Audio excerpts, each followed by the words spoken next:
வேலூர்ல வந்து ஆனந்த் இருக்கிறார் இல்லையா, அதுக்காக ஒரு அவரோட சொந்தக்காரங்க வீட்டுல வந்து ஒரு 8 லட்சம் குடிச்சிருக்காங்க. அதுல 2.5 லட்சம் வந்து மொட்டை மாடியில சிதறி கிடந்திருக்கு. ஒருவேளை காத்துல வீசி விளையாடுவாரா அப்படின்னு நம்மளும் ஒரு மொட்டை மாடியா தான் போய் பார்க்கணும் போல் இருக்கு. ஏதாவது சிதறி கிட என் வீட்டுல மொத்தம் 8 பேரு, நான் 6 பேர் பணத்துல 6, இவங்க 2 அவங்க 2 அவங்க 2. பாகுபாடு இல்லாம குத்துறீங்க. துரோகம் எல்லாம் பண்ண மாட்டாங்க. யார் பணம் நிறைய கொடுத்தாலும் ஆமா சத்தியம் பண்றீங்க, சாமி யுத்தம் ஆயிடுச்சு. அவங்க எப்படி சூடம் வாங்கிட்டு தானே காசு கொடுக்குறான்.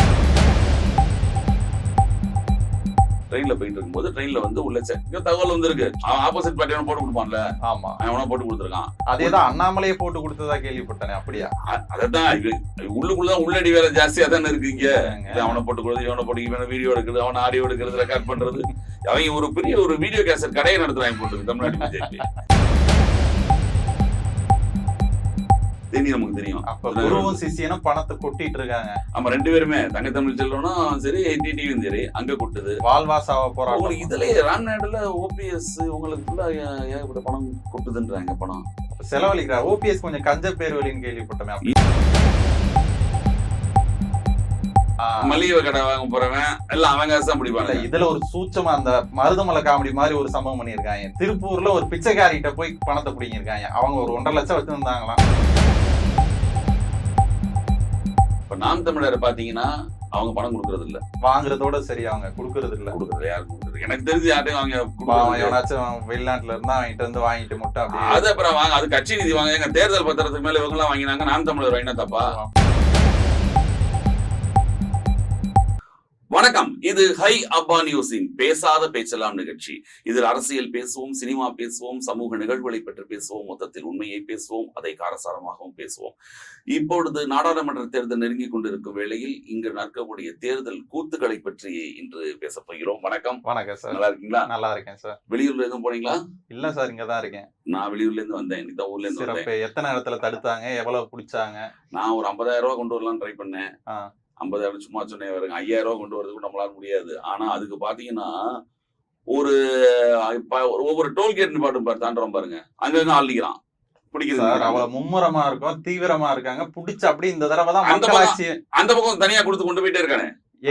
எங்க சொல்றீங்க? அதெல்லாம் இல்லையா சார்? எல்லா இடத்துலயும் ஸ்ட்ரிக்டா இருக்காங்க. இந்த தடவை தேர்தல் இருக்கீங்க. சரி, நான் கேக்குறேன், எலெக்ஷன் அனௌன்ஸ் பண்ணாங்கல்ல? ஆமா, டேட் அனௌன்ஸ் பண்ணாங்கல்ல?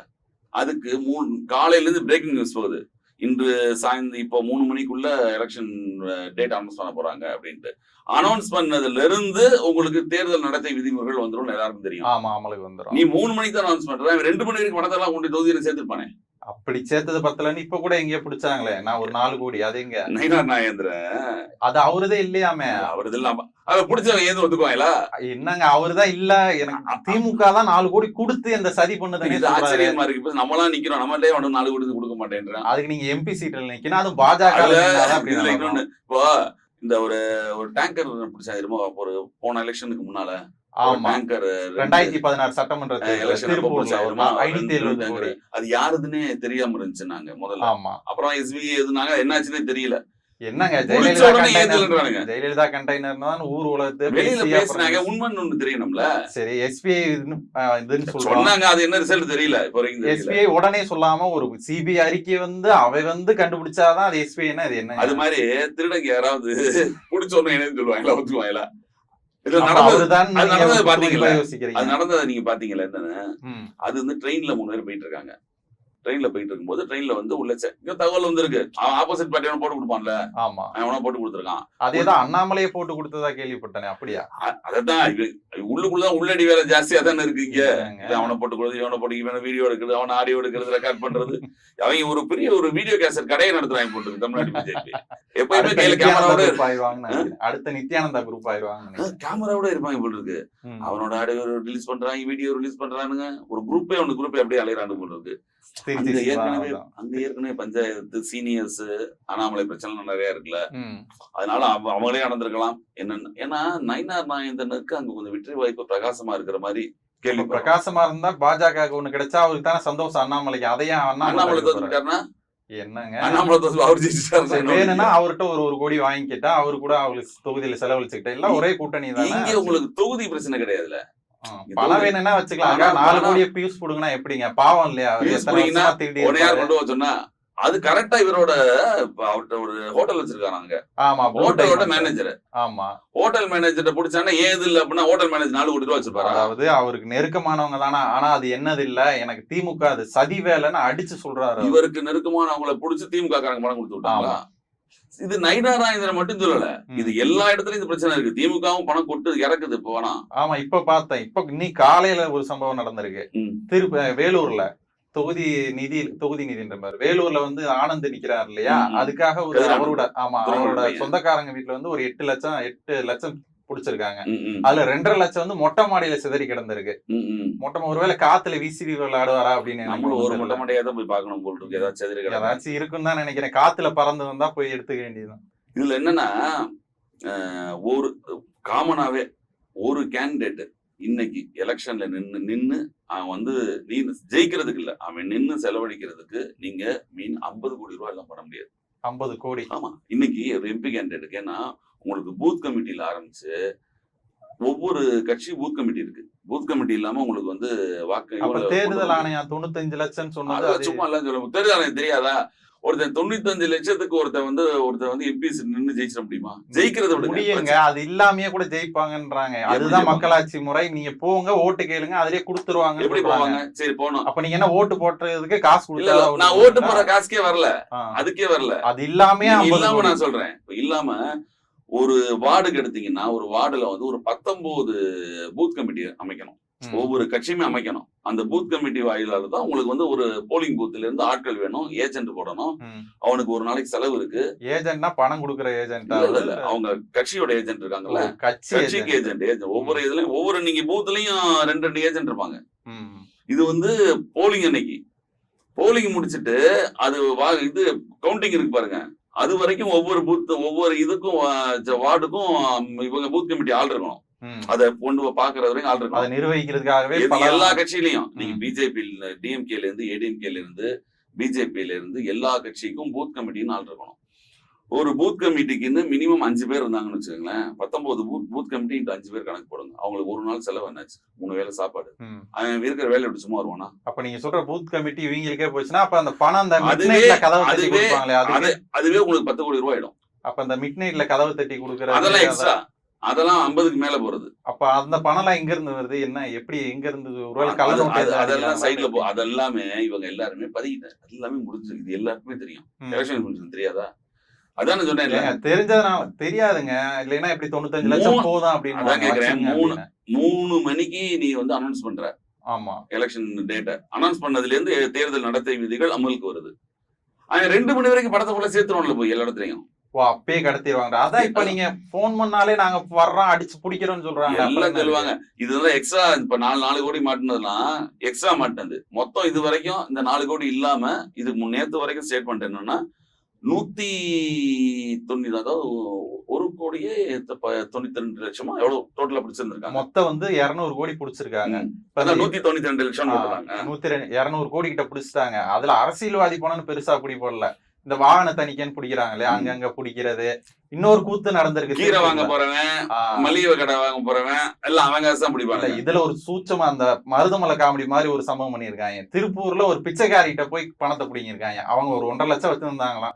அது எப்படி பிச்சைக்காரிகிட்ட ஒரு 1.5 லட்சம் இருக்கலாம் அப்படின்னு புடிச்சிட்டாங்க. அது என்ன காரணம் தெரியல. அடிச்ச 4 கோடி ஏது இல்லைன்ற அவனை போய் கேட்க மாட்டேங்கிறானுங்க. அவன் கேட்க முடியாதுங்க அப்படின்னு மேல இடத்துல இருந்து சொல்றாங்களாம். இப்போ நீங்க இது மட்டும் இல்ல, இதெல்லாம் ஒரு காலத்துல முந்தைய எலெக்ஷன் எல்லாம் எப்படின்னா குத்துவிளை கொடுப்பாங்க, குடம் கொடுப்பாங்க.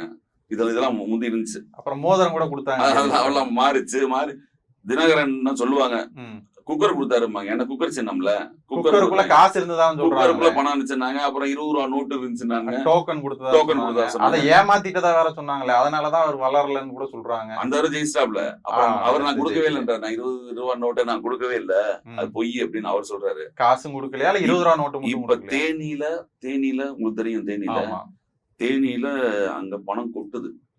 பணமழை பொழியுது தேனியில. நமக்கு தெரிஞ்சது தேனி நமக்கு தெரியும். அப்ப குருவும் சிஷியனும் பணத்தை கொட்டிட்டு இருக்காங்க. ஆமா, 2 பேருமே தங்க தமிழ் செல்வனும் சரி, டிடிவியும் சரி அங்க கொட்டுது. வாழ்வாசாவ போராட்டம். உங்களுக்கு இதுலயே ராம்நாடுல ஓபிஎஸ் உங்களுக்கு ஃபுல்லா ஏகப்பட்ட பணம் கொட்டுதுன்றாங்க பணம். அப்ப செலவழிக்கிறார். ஓபிஎஸ் கொஞ்சம் கஞ்ச பேர் வழின்னு கேள்விப்பட்டோமே. இனிமே இன்னும் கஞ்சரா இருந்தா இப்படியே இருக்க வேண்டியதான். ஏங்க அப்படிதான் உடைச்சு பாவத்தை உட்கார வச்சு கொங்கு பெல்ட்லயே அவ்வளவு சொல்லிருக்காங்களா ஏடிஎம்கே அங்க கொஞ்சம் வாய்ப்பு இருக்குல்ல. ஒரு 4-5 தொகுதி அவங்களுக்கு பெல்ட் இருக்கு. ஏன்னா மொத்தம் ஒரு 35 அசம்பிளில 25 அசம்பிளி ஏடிஎம்கே அங்க ஜெயிச்சது. இன்னொன்னு கேள்விப்பட்டேன், பொள்ளாச்சியில அந்த பாலியல் சீண்டல்கள் நடைபெற்றுச்சு இல்லையா, அந்த இடத்துல இப்ப மறுபடியும் பொள்ளாச்சியில அவர் ஏடிஎம்கே தான் வரும்னு கேள்விப்படுறேன். என்ன நடந்தாலும் நாங்க தான் அப்படின்ற மாதிரி ஒரு ஆட்சி. கொங்கு பெல்ட் இருக்குன்றதுனால அங்க ஒரு டிஎம்கே கொஞ்சம் வீக். அந்த இடத்துல லெதர் பெல்ட்டா இருக்குமோ, ரொம்ப காலமா இருக்கு. எது இல்ல கொங்கு பெல்ட் நீங்களே லெதர் பெல்ட். ஆமா, கொங்கு பெல்ட் ஃபுல்லா அப்படிதான், லெதர் பெல்ட் தான். அவங்க ஒரு கணக்குல இருக்காங்க, எடப்பாடி குரூப்புக்கு ஒரு கணக்குல இருக்கு. இந்த தடவை அண்ணாமலை ஜெயிக்கிறதுக்காக, ஏன்னா அவரும் ஒரு சமுதாயத்தை சேர்ந்தவர் அப்படின்னு நிக்கிறாரு. ஆனா அங்க இருக்கிற கள நிலவரம் வேற மாதிரி இருக்கு போட்டிருக்கு. ஆனா அமௌண்ட் எல்லாருமே செலவழிக்கிறாங்க, தாராளமா செலவழிக்கிறாங்க. என்ன ஒரு சில இடத்துல பணம் கொடுக்கறது இல்ல. இப்ப நாம் தமிழர் பாத்தீங்கன்னா அவங்க பணம் கொடுக்கறது இல்ல, வாங்குறதோட சரி, அவங்க கொடுக்கறது இல்ல. யாரும் கொடுக்கறது எனக்கு தெரிஞ்சு யார்ட்டையும் அவங்க வெளிநாட்டுல இருந்தா அவங்கிட்ட இருந்து வாங்கிட்டு மட்டும் அப்படியே அது அப்புறம் வாங்க, அது கட்சி நிதி வாங்க. எங்க தேர்தல் பத்திரத்துக்கு மேல இவங்க எல்லாம் வாங்கினாங்க, நாம் தமிழர் வாங்கினா தப்பா? அப்படி வருது. நீங்க திருடன் நானும் திருடன். சரி, ஒரு கட்சி நடத்தணும்னா பணம் வேணும். ஆமா, அமித்ஷா கூட அதான் கேட்டிருக்காரு. சுப்ரீம் கோர்ட் சொல்லட்டும், கட்சி நடத்துறதுக்கு பணம் எப்படி நடத்தணும்னு சொல்லுங்க அப்ப அப்படின்னு கேட்கலாம். நியாயமா கொடுக்க சொல்லுங்க. யாரு கொடுப்பா நியாயமா? என்னங்க திருடங்கிட்டு எல்லாம் காசு வாங்கிட்டு அவனுக்கு எல்லாம் சலுகையும் பண்ணுவீங்கன்னா அப்ப எப்படி இருக்கும்? கரெக்டா இருக்காது. அது கட்சி அதுதான் ஓபனா தானே விட சொல்லியாச்சுல. இப்போ தேர்தல் இனிமேல் தேர்தல் பத்திரங்கள் ஓபன் விட சொல்லியாச்சு. இனிமேல் ரத்து பண்ணிட்டாங்க, பண்ண முடியாது. இனிமே நாம் தமிழர் ஏன் செலவழிக்கிறேன்னா எனக்கு தெரிஞ்சு அவங்க பணம் கொடுக்கறது இல்ல. வாங்குறது அவங்களோட அதுதான் எல்லா கட்சியும் வாங்கத்தானே செய்யுது. அது நாம் தமிழர் மட்டும் நம்ம குறித்து சொல்ல முடியாதுல்ல, எல்லா கட்சியும் வாங்கத்தானே செய்யுது. அதாவதுங்க அவங்க எல்லாம் திருடைங்கன்னு பேர் வாங்கிட்டாங்க. நாங்க உத்தமன்னு சொல்லிட்டு நீங்களும் அதே தப்பு செஞ்சா பாவம் இல்லையா? இளைஞர் ரத்தத்தை சிஞ்சி உழைச்சு கொடுக்குறா, யாரும் உழைச்சு கொடுக்குறா? அவங்க தான் கட்சி நிதி தானே கேட்கிறாரு. ஆமா, கட்சி நிதினாலும் அதுக்கு யூஸ் பண்ணணும் இல்லையா? அதை நம்மளே வச்சுக்கிட்டோ இல்ல அதை பயன்படுத்தாம அதை யூஸ் பண்றதுதான் மிச்சத்துக்குலாம் யூஸ் பண்ண. நீங்க பணம் கொடுக்கறது அவர் ட்ரெண்டே கிடையாதுன்றாரு. அவங்க பணம் கொடுத்து காசு கொடுத்து ஓட்டு வாங்கணும், மக்களுக்கு கொடுக்க தேவையில்லைங்க. அட்லீஸ்ட் அந்த அடிமட்ட ஊழியருக்கு கொடுத்தாதானே அவன் சாப்பிட்டு வந்து தெம்பா வேலை செய்வோம். அவனுக்கே கொடுக்காம நாம இல்ல அது அவங்க என்ன சொல்ற, முந்தி கம்யூனிஸ்ட் கட்சி என்ன பண்ணும்னா, முந்தியெல்லாம் உங்களுக்கு தெரிஞ்சிருக்கும், கம்யூனிஸ்ட் பணம் கொடுக்க மாட்டாங்க. அவங்க உண்டியலுக்கு ஏந்தி தான் ஒரு காலத்துல இருந்தது. ஆனா போன எலெக்ஷன்ல சு வெங்கடேசன் மதுரையில நிக்கிறதுக்கு 25 கோடி ரூபாய் டிஎம்கே கொடுத்துச்சு. அது வெளியில அவங்களோட 10 இதுல அறிக்கையில வெளியிட்டாங்க, ஒரு வழி இல்லாம. இப்ப கம்யூனிஸ்டே 25 கோடி செலவழிக்கிற நிலைமை இருக்கு இன்னைக்கு. உண்டியல் எதிர்ப்பாக இவங்களே இப்ப செலவழிக்க ஆரம்பிச்சிட்டாங்க. மக்கள் மென்டாலிட்டிய என்ன ஆயிடுச்சுன்னா, நீ பணம் அடிக்கிற, எனக்கு கொடுத்தா என்ன அப்படின்ற மாதிரி ஆயிப்போச்சு. இவங்களும் ஒரு கணக்கு போடுறாங்க பாத்தீங்களா? அங்க 2 விஷயம் தான் கணக்கா வருது. ஒண்ணு ஜாதி, இன்னொன்னு பணம். இவன் நிப்பாட்டுறது அந்த ஜாதிக்காரத்தை நிப்பாட்டுறான். அது வேணா கரெக்ட் தான். அந்த ஊருக்கு அந்த ஜாதிக்காரன் நிப்பாட்டுறான். இப்ப நீங்க போய் இந்த பெல்ட் இதை பாருங்க, வட மாவட்டங்கள்ல அங்க வன்னியர் தான் நிப்பாட்டுவான். அங்க பாமக ஒரு வன்னியர் நிப்பாட்டினாலும் திமுக நிப்பாட்டுறதும் வன்னியர் தான் நிப்பாட்டும். அப்படிதான் இந்த பக்கம் போனீங்கன்னா உங்களுக்கு முதல்ல இந்த ஜாதி, இவங்க அந்த பாமக இவங்க எல்லாம் டைரக்டா ஒரு புலி, இவங்க பசுத்தோல் போர்த்திய புலி. அவ்வளவுதான். அவங்க வன்னியர் சங்கத்துல நேரம் வந்தவங்க. இவங்களும் நிப்பாட்டுறது இவங்கள தான் நிப்பாட்டுறாங்க. அவங்க நாங்க மறைமுகமா நடத்துறா, நீங்க வெளிப்படையா பேசிக்கிறீங்க அப்படிங்கறதுதான். உள்ளயே இதுல என்னன்னா, இப்போ நான் சொன்னேன் இல்லையா, ஒரு 50 கோடி ரூபாய் இல்லாமல் இன்னைக்கு ஒரு அதனாலதான் ஒரு சாமானியன் ஒரு எலெக்ஷன் நின்று ஜெயிக்கிறது அப்படிங்கிறது கஷ்டம். ஏன்னா இவங்க நேர்காணல்லையே உட்காந்து கேக்குறாங்கல்ல, சீட்டுக்கு நேர்காணல் நீ எவ்வளவு செலவழிப்பாங்கிறதா முத கேள்வி. ஆமா, நல்லவரா அந்த சகாயத்துல ஒளிச்சு கட்டி ஓரமா உட்கார வச்சு, அதனாலதான் அவருக்கு வரல, அவங்க எல்லாம் வர முடியல, ஒண்ணும் பண்ண முடியாதுன்னு தெரியும். கடைசி நம்ம ஒரு சொல்லுவாங்க தெரியுமா, ஒரு 3 நாள் மந்திரம்னு ஒண்ணு இருக்கு இந்த எலெக்ஷன் பிரச்சாரம். அதுலதான் பல தொகுதி கலவரமாகும் அப்படிங்கிறது ஒரு கணக்கு. 1000 கொடுக்குறீங்களா 2000 கொடுக்குறீங்களான்னு பொறுத்து ஓட்டு அப்படியே செதறும். நம்ம மக்களும் சரியான ஆளுங்க, வாங்கின காசு கரெக்டா வஞ்சனை இல்லாம கரெக்டா குத்திடுவாங்க. உனக்கு ஒரு குத்து, அவனுக்கு உனக்கு ஒரு குத்து. என் வீட்டுல மொத்தம் 8 பேரு, நான் 6 பேர் பணத்துல 6, இவங்க 2 அவங்க 2 அவங்க 2.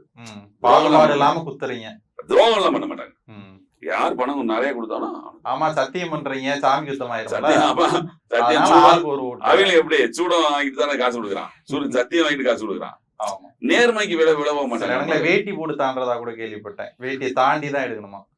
ஆனா இது சத்தியத்தை மீற மாதிரி இருக்கும். என்னங்க இதெல்லாம் அப்ப எவ்வளவு நேர்மையா இருக்காங்க பாருங்க மக்கள், அதை யோசிக்கணும்ல. மும்முரம் தான் இப்ப 4 கோடி வரைக்கும் வந்து நிக்குது.